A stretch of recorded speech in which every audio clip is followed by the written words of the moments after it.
Hello and welcome. Today, we are diving deep into one of the most mind-blowing ideas you'll ever come across. This hidden, energetic link between your consciousness and, well, everything else. We're going to see how cutting-edge science and ancient wisdom are, believe it or not, telling the exact same incredible story. So let's just start with a question that might completely change how you see the world. I mean, right now, look around you. What if all the space between you and this screen, or between the stars in the night sky, even the space between your own thoughts, what if it isn't empty at all? For centuries, we were taught that space was just this empty void, right? A dead, passive background that just separated things. But a totally new view is taking hold, one that sees this emptiness as a fertile, living, intelligent field. It's not the thing that separates us, it's the very thing that connects everything. It's literally the womb of all creation. And that brings us to our first big idea, the space between things. We're about to go on a journey to discover the unbelievable energy that's just pulsing in what we used to call emptiness, because it turns out the most powerful creative forces in the universe, they operate in the silence. You know, what's so wild is that this isn't some brand new isolated idea. Not at all. Mystics for thousands of years have called it the Akashic field. Quantum physics is now pointing to something they call the zero-point field. And the two brilliant minds we're focusing on today, Greg Braden and Rupert Sheldrake, have their own names for it: the divine matrix and the realm of morphic fields. See? Different names, all pointing to the very same essential truth. Okay, so let's build on this idea and really zoom in on Greg Braden's model. He calls it the divine matrix. And I want you to think of it as a whole new map for reality itself. So, what is this divine matrix? Well, it's this intelligent field that's both the container for the universe and the actual substance that everything is made of. So it's not in space, it is space. And here's the craziest part: it's holographic. That means every single part of it, no matter how tiny, contains all the information of the entire whole. And Braden makes this so immediate, so tangible. He says, it's what fills the emptiness between you and the words on this page. It's what space itself is made of. This isn't some distant, abstract theory. It's right here. It's right now. It's between you and me.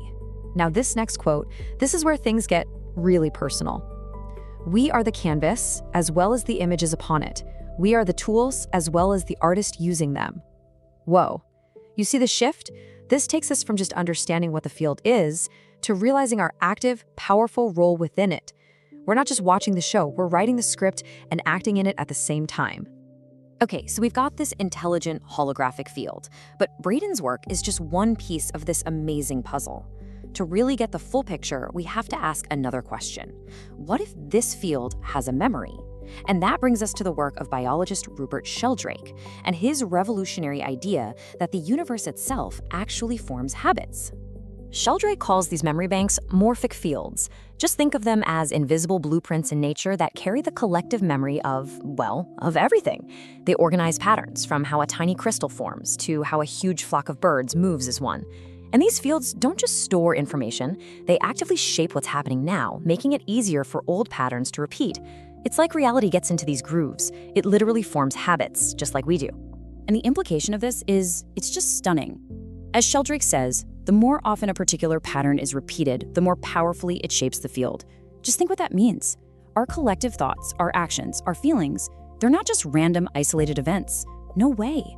They're actively creating and reinforcing these fields, carving pathways that become easier for us and for everyone else to follow.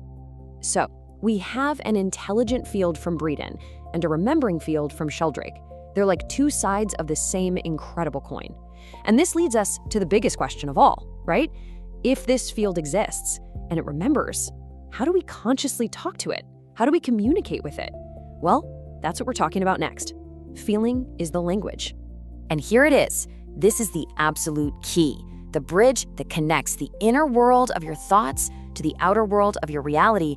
It's not your intellect. It isn't logic. It's emotion. It's what you feel in your heart. Greg Braden just says it perfectly. The universe does not respond to words, it responds to energy. It responds to the feeling you carry, the vibration you emit. It's not enough to just think positive thoughts. It's about embodying the feeling of the reality you want to experience, as if it's already here.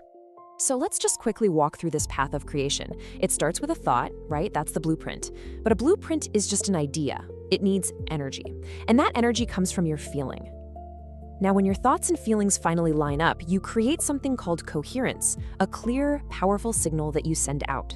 And it's that coherent signal that the field mirrors back to you as manifestation, as your new reality. Which brings us to our final, and honestly, our most empowering realization of all. You are the creator. This is all about fully stepping into and recognizing your role in what scientists are now calling a participatory universe. And I love this idea from Rupert Sheldrake. It just frames our role perfectly. He says, the conscious self influences the world by selecting between different possible morphic fields. Did you catch that word? Selecting.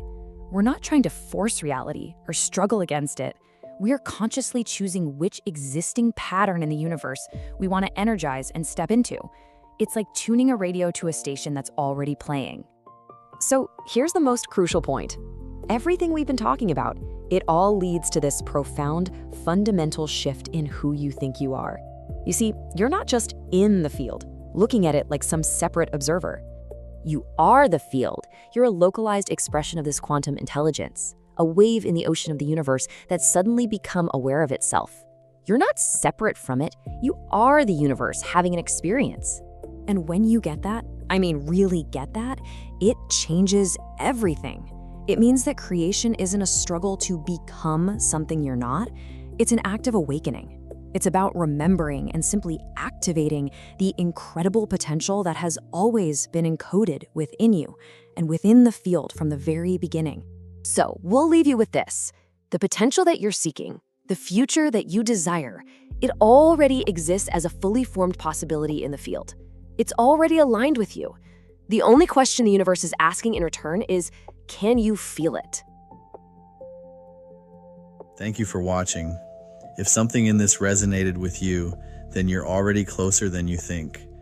If you're ready to go deeper, there's a link below to my book, Quantum Manifestation: How to Collapse Time and Shift Timelines. This isn't theory. It's a framework you can actually use. Tap the link below and step into it.